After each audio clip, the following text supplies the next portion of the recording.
Okay. Good afternoon. Yeah, good afternoon, sir. My name is Basi Edet. I'm a student enrolling in the program GEL, a Global Learning Experience, a collaboration between University of Calabar and DePaul University, United States of America. Please, I want to get some basic information from you in regards to my project work or research work. That is, I want to assure you that as you already signed the form, is just all what you think to say is going to be confidential and it's just going to be used for academic work alone. So please, you deserve the right to sue me, the University of Calabar and DePaul Chicago University, if you found this video outside academic work. But please, thank you. Please, may I know your name? All right, my name is Ryan. I just graduated today. Okay, thank you so much. Please, you are aware of climate change. Over 10 years ago, and we have always been observing the problem, the impact of climate change in our socio-economic activity, in our environment, and so on. I want you to just give me a brief understanding of what, a brief insight of what you understand by climate change. Alright, climate change is like it's something that we, like when we're growing up as children, something is not new to us. The climate has been altered due to the formation of man and man struggling to survive, trying to get to the top end. So it has really affected the climate, and it's something as a kid growing up has been something we've been seeing in the movies, watching, hearing, all of that. So I must say the climate has really changed with time, because most of the time I'll give an update when the governor of Cross River State was inaugurated to be the governor. We had the opportunity to cut down trees for timber, because he had the power, so he wanted to do what he wanted. So it affected the climate change of Calabar, and the weather became so hot and high. And so many persons were complaining of the ultraviolet of the sun burning their skin and all of that. But I must say, my own real knowledge of what I can tell, if you go to an urban spot like this in Calabar or some other places, as where I'm from, at night when you travel and see the carbon dioxide that is being sent to the atmosphere, is really detrimental to human health. But we, being humans, trying to adapt as Nigerian and being people, we try to adapt, and it's not working, because if you go to the hospital, you see people with different kinds of disease and skin-borne because of the cause of climate change. And so the climate change has really affected human life from the time frame to today. So I don't know, and I will just tell you most of the effects that really cause for humans, like it causes the skin cancer, like also cause so many skin burn for a pregnant lady, it can cause miscarriage and all of that. Because of the climate change, wildfires also take place and all of that. So those are the two changes that can entail, and the atmosphere to what we breathe in. Humans breathe in air that are not too good, because we don't even engage on planting trees, we don't engage on the green economy. Trees are not even around human environment, so we can exchange and really change out the carbon dioxide like that. So that's the major problem to our health. So I don't know if the government can come through and see how it can resolve this. Thank you. Thank you so much for the insight about the climate change and the definitions and the relative impact of it. Please, I want you to specifically identify some of the major impacts you have felt in your environment, vicinity where you live, at this place where you're staying. Please, I want you to identify some of the impacts, like how do you see the climatic conditions, like the heat? Are you feeling heat, or the weather is okay for you? Is it mild? Is it the way you used to do 10 years ago and it's still the same thing? or there is a difference you are feeling at night, in the daytime? It's really going to just give an insight of how the climate change have impacted your environment. All right, I must say, like towards evening from 5, 6 to 9 o'clock, normally we we normally go indoors because of the pressure we had before. But now, you see, even if there's light and there's fan in the house, some persons still feel very uncomfortable and they still want to come out to sit outside to see if they can receive that natural air. It really causes a lot of heat. And sometimes humans go, people that don't have money start crying because they want to treat heat. They start seeing things coming out of their body because of too much of heat. Even with the AC and all of that, the air is still not conducive for man to breathe in. Thank you. Can you just let us know how many kind of weather do you have here in this area, this tropic area, and which of the weather that is so unfriendly to you as human, as an individual, as you are feeling? All right, I must say it's good to have dry season and rainy season. But here sometimes we do as the climate or whatsoever comes, we do have an time period too. But majorly for the ones that really favor us a lot is the rainy season. Because the dry season we have a lot of floods along the road, plants don't do well and all of that. So the person will tell you they prefer the dry season, but to be honest, they are not telling you the truth because you don't see, you cannot come out of the house looking very clean and you just give yourself like 30 or 40 minutes. You are just looking dusty. By the time you clean your face, you look at the handkerchief, it's looking very dirty. So for me, I would really prefer that the rainy season is more preferable because green plants grow around our environment and we try to planting flowers that can help to exchange our human breath with the stomata, the machine from the leaves and all of that. So I would prefer rainy season is the best thing we have here. But to be honest, we have the rainy, we have the wet season, and we have the time period.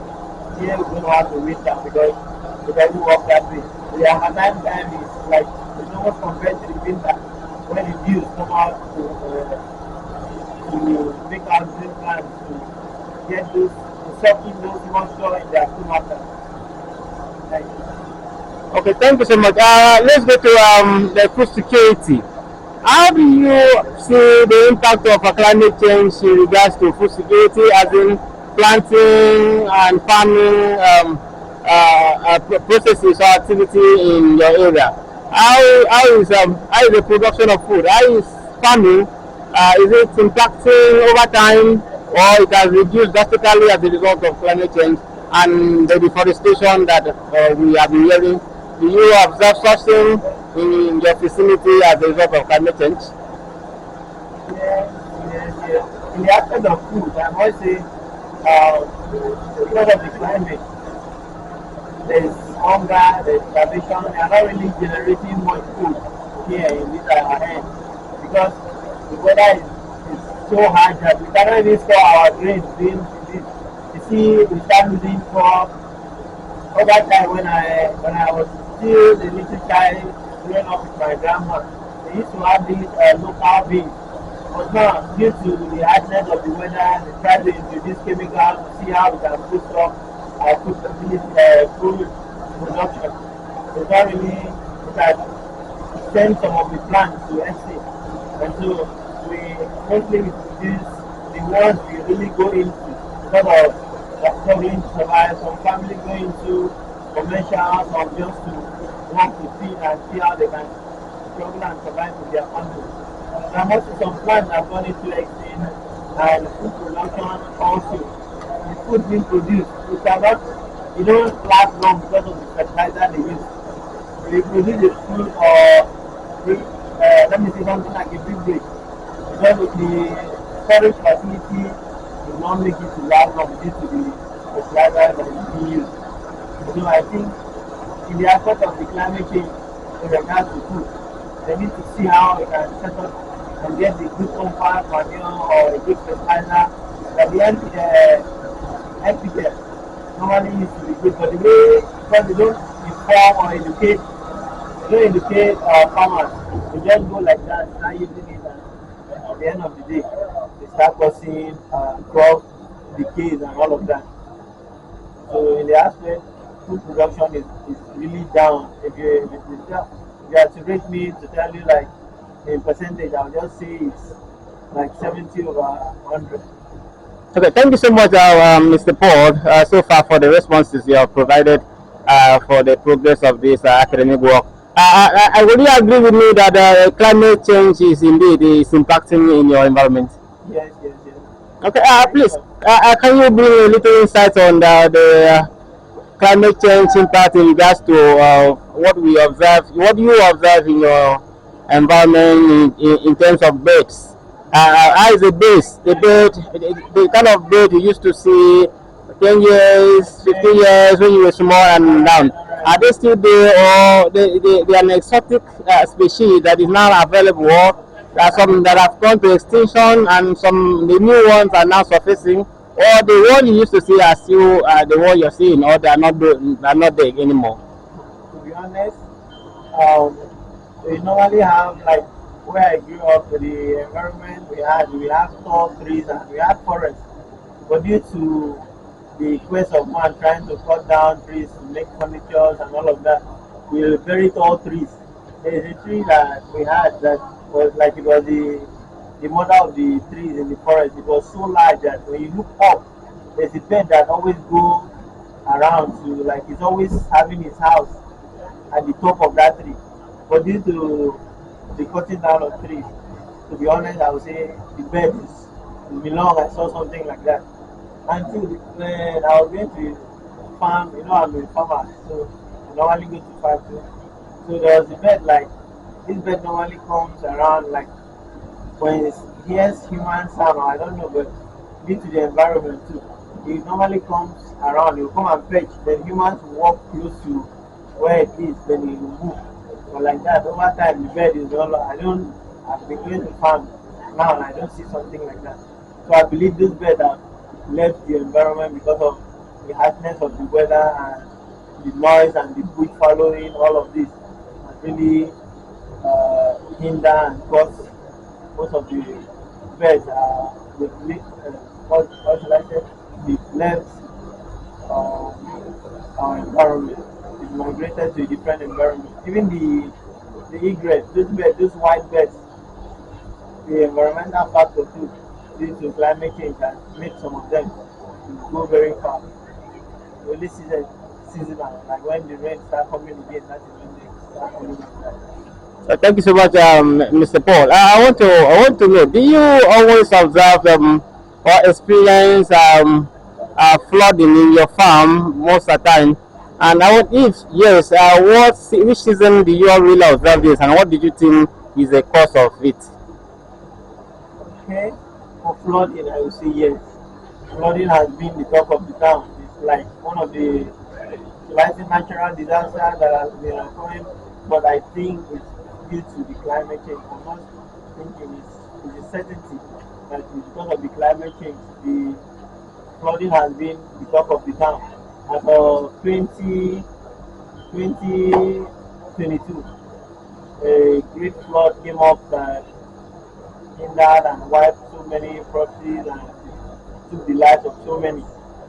This flooding, like this particular one, comes in a decade. Like every 10 years, you see a particular flood just come like this and ravage and take away so many human lives. But people living in the marine area has always been having difficulties with flooding. So because the water body just, even without rain, you just see water body will just emerge and get the water level will just get rise and they start entering gardens and all of that, farmland, and destroy so many properties. So, what you're saying that your farm has been flooded Yes, over time, it's and not, that's it's and not that just my farm, like it's not even the farm or gardens that are in the riverine even your area. residents. Like it goes beyond the experience, like what you expect, the expected limit, it goes beyond. Thank you, thank you. And I want to assure you that that is as a result of climate change. Heavy downpour, the flooding comes as a result of heavy downpour raining that rains that falls heavily beyond the limit is supposed to as a result of that. And that is climate change. I want you to give us an insight of these erosions. I've seen so many places being cut or chopped off as a result of erosion and all that, some indiscriminate disposals of waste by the residents of this vicinity. What do you think is a result of this their action, and does it add or contribute to climate change impact in the environment? Yes, in the aspect of erosion, it has been erosion has been the daily stuff that happens when the outpour of rain. The erosion has been there, but I think from the look of things, the aspect of erosion due to the way it washes away the topsoil, it has also increased. So not like before. Before we normally have the splash, like the rain splash and normal the sheet erosion, but now the gully erosion is becoming something else. That if you go to some areas, because I cannot give you a picture of what I have seen. But if you go to some areas, you see some landmarks are looking very detrimental, like it can collapse anytime or cause land quake or all of that due to the way and the force the water body moves due to the climate change and the downpour, the rain and all of that. So erosion has been one of the problems that has been causing uh, choose of site for residents to stay due to since some humans don't believe they can control it, so they just quietly shift and look for a different landmarks to have their residents and view houses. Thank you so much, Mr. Paul, so far for this wonderful responses to these basic questions for the academic learning. Please, I want to understand or you bring an insight to what I observed in this your area. Since some farmers haven't cleared their farms, they put fire on it. They burn bushes. Is it not contributing? It has contributed to climate change, or it hasn't? It has nothing to do with climate change. And even it actually has not something to do with climate change, what would you advise them or yourself also if you have been doing it in order to mitigate the impact of climate change? All right. Clearing and burning has been the talk of the town for subsistence farmers. They believe by the time you clear and burn, grasses don't grow faster. So they believe by the time I clear, rake and burn before packing the farm for soil tillage, it will help me not to facilitate grass growing speedily. So, but it has been a major cause, the burning of the grasses.